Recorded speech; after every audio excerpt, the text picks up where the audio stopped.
আসসালামু আলাইকুম ওয়া রাহমাতুল্লাহি ওয়া বারাকাতুহু। ওয়ালাইকুম আসসালাম ওয়া রাহমাতুল্লাহি ওয়া বারাকাতুহু।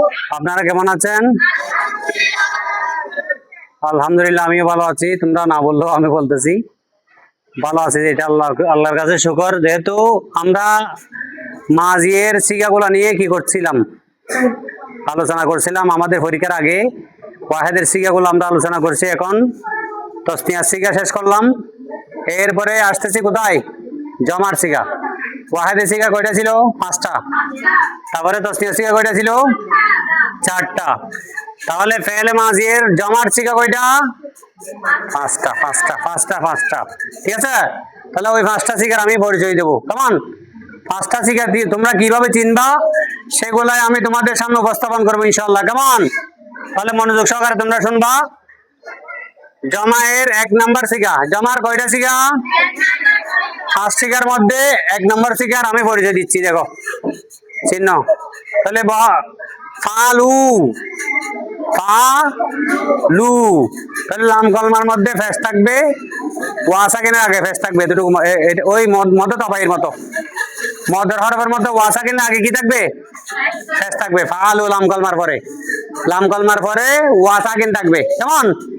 লাম কলমার পরে কি থাকবে? ওয়াসা কিন। দেখতে পাচ্ছ? তাহলে লাম কলমার পরে যদি ওয়াসা কিন থাকে, লাম কলমার পরে লামের উপরে পেশ হবে, এরপরে কি থাকবে? ওয়াসা কিন থাকবে। তখন এটা কিসের চিহ্ন হবে? জামা মুযাক্কার গায়েবের চিহ্ন। কেমন? তাহলে বহাজে জতেলে মাজি মুতলক মারুফ ফালু। যদি করিব বলি কদ ফালু, যদি বঈদ বলি কানা ফালু, যদি ইহতিমালি বলি লাল্লামা ফালু, যদি তামান্নি বলি মাজি তামান্নি বলি কি হবে? লাইতামা ফালু। ঠিক আছে, তাহলে বাকিগুলা ওই মজহুল এবং নফির মধ্যে এইভাবে হবে আর কি। কেমন? তাহলে মাজি মাজি মজহুল, মাজি মতলক মজহুলের মধ্যে কি হবে? Willow, willow. নফির মধ্যে কি হবে? মা ফুইলু। নফির মধ্যে কি হবে? মা ফুইলু। এরপরে জমার মধ্যে কি হবে? নফি জমা। নফি মারুর মধ্যে হবে মা ফালু। নফি মজহুলের মধ্যে হবে কি? মা ফুইলু। তাহলে করিব কদ যোগ করলে করিব হয়ে যাবে এগুলা। তারপরে বইদের মধ্যে কানা যোগ করলে সবগুলোর মধ্যে মাঝ বইত হয়ে যাবে। এরপরে এহতেমালি লাল্লামা যোগ করলে কি হয়ে যাবে? মাঝি এহতেমালি সিগা হয়ে যাবে। লাইতামা যোগ করলে এগুলা শুরুতে মাঝি তামান্নি হয়ে যাবে।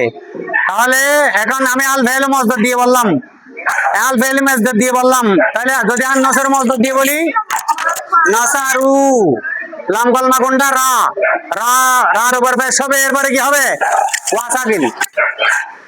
নসিরু মজহুল, মা নাসারু, মা নসিরু। যদি আজ ধর্ম মসদর দিয়ে বলি জারাবু, জুরিবু, মা জারাবু, মা জুরিবু। এইভাবে হাজার হাজার মসদর আছে, তোমাকে এইভাবেই বানাইতে হবে। তাহলে এই শিক্ষাটা তোমাদেরকে এইভাবে চিহ্ন মনে রাখতে হবে। কেমন? ঠিক আছে।